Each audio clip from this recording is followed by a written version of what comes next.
Major funding for these broadcasts has been provided by grants from Madison Realty Capital, New York Community Bank, M&T Bank, AmTrust Title, Customers Bank, Ariel Property Advisors, Capital One Bank, Sterling National Bank, Marks Paneth LLP, Meridian Capital Group.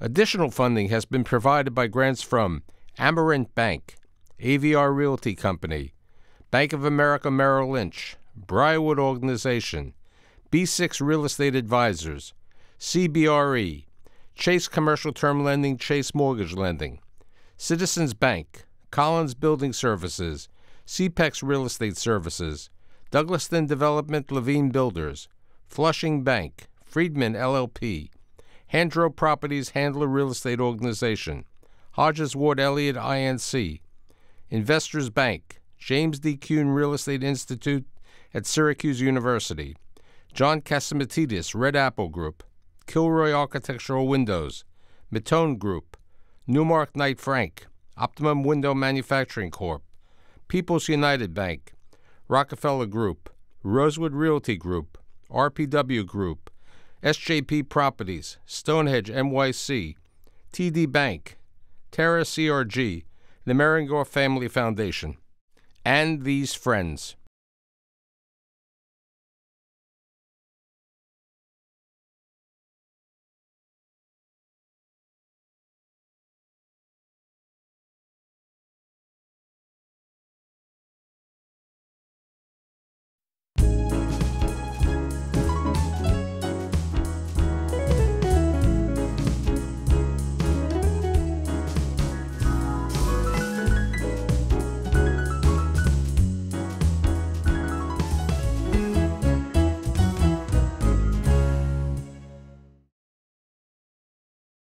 Russia, South Africa, Brooklyn, New York, third generation real estate leader. I have Norman Bobrow today. Thanks for being here. Thanks for having me. So tell me about Isaac and Annie and their travels from Russia, as I was saying at the beginning. Isaac was an orphan, and he was in Annie's rooming house in Lithuania. They fell in love. They came from Lithuania to South Africa. Were they married? They were married at about 16, 17, and they... Right, I think he was 18 and she was 16. I think it's written in the family history. Right. So they left Lithuania and they went to South Africa. And what happened in South Africa was we have this... South Africa, he was a carpenter, right. And he worked in the construction trade. Over there, he had 2 children. His first 2 children were born in South Africa. So he was part of the Sick Society. He was president of the Sick Society that would help people that were sick and couldn't afford to pay their way and help them with money and aid and food. So they had 2 children, 2 of their 11 children, right. Okay, in South Africa. Then they come to America when? He heard that there was good construction in America, and he left for America and came here in the dates early 1900s. He comes alone, or does he bring Annie? No, he first comes alone. He comes over here and he starts his construction. Where does and about a year later, or less than a year, Annie comes over with the 2 kids. Who were the 2 eldest at that time? So Charlie and Alex. And then over the next 22 years, right? There are 11 children born. 11 children, 2 years apart, no miscarriages, all healthy children. Including your mother, who is 99 years of age today. The only one born in a hospital. All the others were with midwives. Right, and she has a sister also. Right. Who's 100. Bess is 102 and moved to Israel from Florida at the age of 89. Tell me a little bit about the Musses when they came over here, because here's this entrepreneur who was a carpenter in Russia. He comes here, I think it was in Brownsville. Right. So tell me about him. So he started in Brownsville and started building single-family homes. And then he read up about Henry Ford, how he was working with conveyor belts and building cars on a conveyor belt, car after car. And he said, I think maybe we should start building houses that way. Put in 20 foundations. then frame out 20 houses, and work on it'd be much quicker to build a house. So instead of building one house and selling it and building another house and selling it, he worked on that idea, and it was extremely successful. It's interesting because, the banks were not really open to people like Grandpa, okay, because, there was anti-Semitism and everything. But he found a banking institution who was supporting his financial needs. Now, Grandpa and Grandma and the entire Must family, which you're part of, has always been very philanthropic. How'd they move from Brownsville to Ocean Parkway to that beautiful house? What was the address? 950 Ocean Parkway. Right. Well, as he became more successful and also his family started growing, he needed a much larger home. The success of those years was like so unbelievable. He had his Pierce Arrow, he had a driver, he had a cook, he had a seamstress. They had help in the house, and he was building thousands of homes in Brooklyn, and he then went on to build in Queens. And when did he start building the apartment houses? When did he change the transformation from single-family homes to an apartment house? Well, I think he was mostly a single-family homes, and then when there was an opportunity to build apartments, he built apartments, but he's mostly single-family homes. He built 3,000 homes in one area. Now, Grandpa and Grandma, okay, had 11 children, as I was saying. Right. Tell me about the children, their names. So the oldest one was Charlie Muss. Unfortunately, Charlie had 2 children, and World War II broke out. His son enlisted at the age of 18 and was killed during World War II. So that's Charlie. That's Charlie. Then there was Alexander Muss. Alexander Muss, who built Seacoast Towers and owned the Fountain Blue and built quite a bit in Brooklyn, and all over Long Island was next in line. Then there was David Muss, who built malls and built in Chicago. The family was very much real estate. There was Hyman Muss, who also built, and Louis Muss. So they were the brothers. All the sons were involved in building. Now, one of the things that the Muss family has always had, and it's followed by the Bobrow family also, is that they were very involved with charities. Right. My grandfather was very grateful for every penny he made. He even told my grandmother before she would go buy a dress, say, give to the poor people that need food on their table. They would people that would come to their porch and stand on line on Sunday, for handouts for money. So he was extremely philanthropic, building yeshivas, building bathhouses, building things that people needed so desperately in Brooklyn. Right, and we have that picture of him, not him, Annie, being the Mir Yeshiva in Brooklyn. Right, so he built the original Mir Yeshiva, and a great story was he approached a man to give money to the yeshiva, and the man said, well, if you'll give me the main cornerstone, I'll give you, $50,000. And instead of my grandfather having that cornerstone, he said, I'll give you the cornerstone if you'll give that money. And the gentleman gave the money, and my grandfather had the side cornerstone for. So what happens when the Depression comes out? So the Depression hit the family very hard because at that time banks gave you 90 cents on the dollar. You were building something, you needed $100,000, the banks gave you 90,000, you had to come up with 10. When the Depressions came, my grandfather would not throw the people out of the houses. Well, first he couldn't sell them. So what he did is same what Trump did, they rented out the houses to people and tried to cut their costs of carrying the homes and rented it out. What ended up happening here is that people couldn't pay the rent. And my grandfather said, I can't throw this family out, 6 people, and he would end up letting the bank foreclose on him. So he lost everything he had. He basically filed bankruptcy. All 11 children were in basically everyone, or their siblings were in real estate. So what happened is they all moved into the house at 950 Ocean Parkway. My mother shared a bed with her niece for 4 years until, no one slept in their own bed. So can you imagine 11 children, everyone coming home and living with mom and dad. The help had to be let go. The help said, we'll stay here just for food and keep on helping in the household. So now let's go to your father's side, the Bobrow. Tell me about how they came to America and so on. So my grandfather, Samuel Bobrow, came with his brother, two brothers. We have a picture of the Bobrows, your grandfather getting married, and the Musses on both sides. Right. Used to be Barberowitz, and then my grandfather came here. 2 brothers married 2 sisters. My grandmother in Russia had to pluck feathers from chickens to make pillows. Very tough life in Russia. They came over here. It was a matchup of 2 brothers and 2 sisters. My grandfather worked for 3Gs as a tailor, and sewed, worked as a tailor for them until he died at a young life, because unfortunately he smoked cigarettes, a lot of 3 packs a day, and died of a massive heart attack. Okay, that was Grandpa.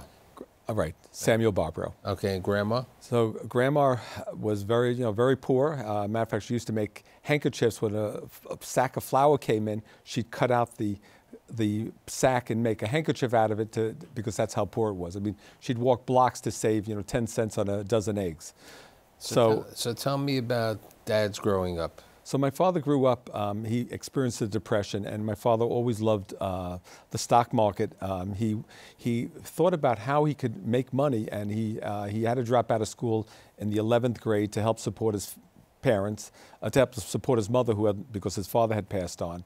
So he took a job with Hayden Stone. At the same time, he became a runner from Hayden Stone to, say, Smith Barney. At that time, there were different names, E.F. Hutton, whatever. And what he did is he took a job at Smith Barney, Hayden Stone, and another brokerage house. So he had actually 3 jobs during the Depression, where he was bringing stocks to 3 different companies and getting paid by all 3. So he was very much to how to make a living. So how did he meet your mother? So he went to a Federation dinner, Federation dance.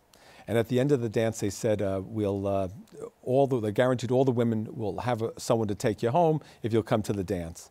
So at the end of the dance, the person says, you'll take home Ida Muss. And my father said, she's a baby. And my mother says, I'm not a baby, I'm 18 years old. So my father said, okay, I'll take you home. My mother had polio as a child, and my mother had to have a series of many operations.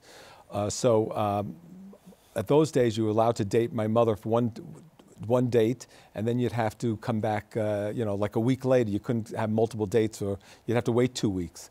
But my mother went into the hospital. My father started writing her and visiting her. My grandfather saw that he was a great guy, and said, you can see her anytime you want. And they fell in love and got married. My mother was 19. So now let's talk about you. When were you born? 1951. Okay, where? So I was born in Queens, in Jamaica Estates, where I still live. So tell me about the early years in Jamaica Estates growing up. So, because you went to public school, then you went to private school, and so on. So I was not accepted into the local yeshiva because my brother, they said, did not have a high enough aptitude. Your brother? My brother Philip. My brother Philip is an orthopedic surgeon, top in... So why did they hold it against it? Well, they didn't hold it against him. My mother said, look, we're 14 months apart, and how can I send Philip to the public school and then have Norman go to YCQ? So they said, you'll both go to public school. But the end was, I'm the one who was dyslexic. I was the one who would have never been able to probably succeed in that type of a school. So it ended up being, a situation that was necessary. So tell me about the early years, okay? Before you were 17. So my early years were very interesting. I went to PS 131, probably in 3rd or 4th grade. My parents saw that I was having tremendous difficulty in school. Again, I was reading upside down. They hadn't figured out what learning disabilities were, or people being dyslexic. And so my parents sent me to a private school called Elector, which was in Queens. And I went there for 2 years, and then the school closed down. And I finished my last year PS 131. When I graduated PS 31, my parents were told Norman needs to go to a private school. He needs to have remedial reading every day. So I went to a school called Henley. There were 3 private schools in Queens, Henley, Highland, and Kew Forest.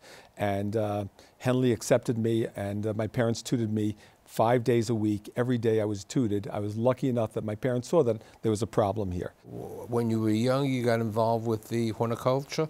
So I had lots of hobbies. I collected coins. My mother bought all these, like little plants. They were nickel or quarter a plant. And for some reason, on my windowsill, everything kept on growing and growing. And if you know plants, they give you a lot of satisfaction because when suddenly something flowers or keeps on growing, you get interested. But most people kill the plants, and mine kept on multiplying. So I had a room, and in my room, I eventually had probably about 50, 60, 70 plants. Every windowsill, every place had plants. So I really got very interested in it. And it was a way of my outlet of being dyslexic, even though I loved to play stickball and played stickball on the block and was always having a lot of fun. I enjoyed the plants, quite a bit. So what year do you graduate Henley? So I graduated high school in 1969 and decided I'd go to horticultural school called Alfred, which was upstate New York. I was there for 2 semesters, but I found that there was anti-Semitism, as I was a pretty observant Jewish young man, and not that I wore a yarmulke or prayed all the time, but it was Rosh Hashanah, and I took off from school, and people suddenly knew that I was Jewish, and unfortunately there was a lot of there was anti-Semitism from a few people. So you come back to New York, right? And you, at that time, go to work for the nursery, correct? Right. So I went to work for Kyle Brothers, and then I said, "Wow, how can I be working here if Friday nights and Saturday are the biggest days in the business? How can I be observant and work in this business?" I always loved real estate, but my father was too old. He said, "Norman, I'm 40." He had me when he was 40, and I was 20. And my father said, I can't start building again at this age. I'm now doing, he was buying finished product where he could invest the money and get immediate return. So you're working at Kyle's, the nursery, and then you're also going to school at New York Institute of Technology. So what happened was I saw that Kyle's wasn't working out, and I saw my Alexander Muss had bought the former Palisades amusement park. Now, Alexander was my mother's older brother. Right. Not the oldest, but second oldest. But he was too old to build. So I called up my Uncle Al because we always had a family. Palisades amusement park, for my audience, tell me what it was. Palisades was the largest outdoor park in the Metropolitan area. And the gentleman that owned the park had no children, and he didn't want to leave it to anyone. He said, it was so amazing that they had holes in the fences. And he said, if you are too poor to pay at the door and you want to come in through the fence, he would let you come through the fence. It straddled over Cliffside Park in Fort Lee, New Jersey. But he was getting very old, and he was already in his 80s, the owner of the park, and said he decided he was going to sell it.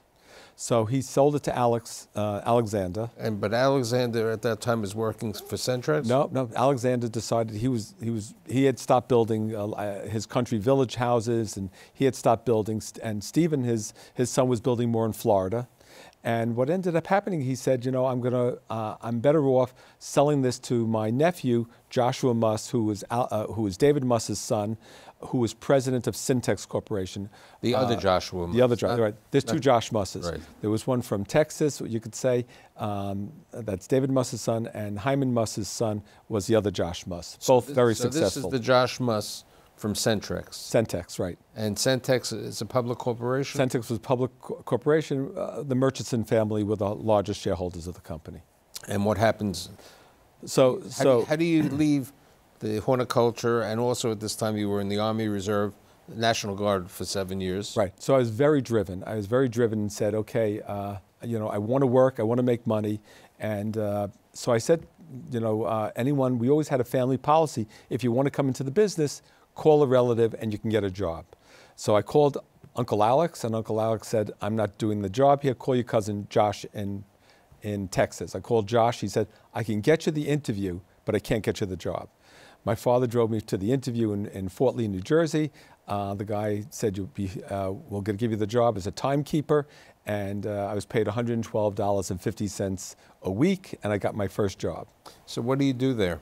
So From a timekeeper. So I started there demolishing the park. My first job was demolishing the park and building the $1 million sales office for the condominiums.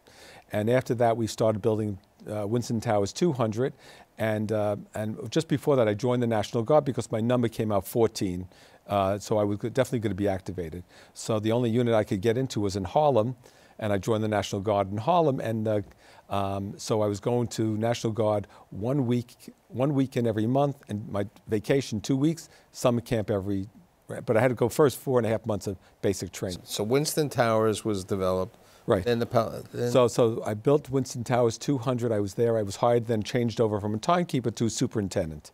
And then after the 200 was built, simultaneously the Palisadium was built, which was a recreation center for all 6 buildings that were supposed to be built. So then after that, the Tower 300 building was built. And what happened was, at that point, I was seeing that I'm making money, but I'm really not making much money. And we were finishing up the 300 building, and they said, you know, Norman, we're finishing this job. We don't know if we're going to build anymore. We look like we're going to sell off the land. Why don't you move to Chicago? And I said, you know, this doesn't make sense. There's not enough money in this. I'm never going to make it because I saw that in building you needed tremendous amounts of cash to build, and my father had enough to live on, comfortable, but didn't have that kind of money to build. So I went to work for IEC Properties. I left Syntex, got a job at IEC Properties, Emilio Gioia, and built up in Montvale, New Jersey. We built 3 different properties up there. I made him a lot of money. And what kind of properties? So the Fiat headquarters, the Pirelli tire warehouse building, and a 60,000 foot building called Ramridge Industrial Park. I found the tenant. I canvassed. I found the tenant. He sold. We rented the entire building. Instead of industrial, we made it office space. He at that time refinanced, got $1 million more than he ever expected. He gave me a pat on the back and said, "I'll give you a raise when we start the next building." So I suddenly said, "This is not for me." So how old are you at this time? Probably about 26 years old. And then what do you decide to do? So I go to see Paula Burns, who said, "Norman, I could get you a job with this company, but I think you should try becoming a real estate broker." So she gave me 2 interviews, and I took the job at Richard Schlesinger. And I remember reading a book early, How to Be Successful. Mimic the person you work for. So I worked for Richard for 6.5 years. I was his #1 broker. In my last year, I left him because I felt it was time for me to move on. But in my last year, I did 22 leases. I was his #1 broker. And the mistake is that I found opening up my own shop, you don't make the money. You're worried about the people. You're worried about your listing systems. You're worried about your overhead, replacing people. So instead of me being like a factory of turning out leases, I became running a company simultaneously.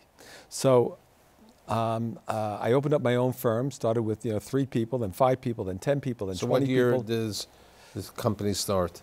About 1976. I think somewhere in the 70s. I'm working 46 years. So 6 years at Syntex, 1.5 years at IEC so Properties. 37 years. Right. So now, but besides the brokerage business, where you have a great name in the community, tell me about the Lewis Topper, your friend Lewis. Right. So my father always said, "Look, Norman, you're not going to be a doctor. You're not going to be a lawyer. You better take your money and you better save it. Whether you put it in real estate or you put it in the stock market, you got to save your money because you don't know. You're going to be like me somewhat, and you got to have income coming in." So my father did these small investment deals. He'd buy a fast food restaurant. Those deals, you raised $100,000. Everyone put $10,000 in.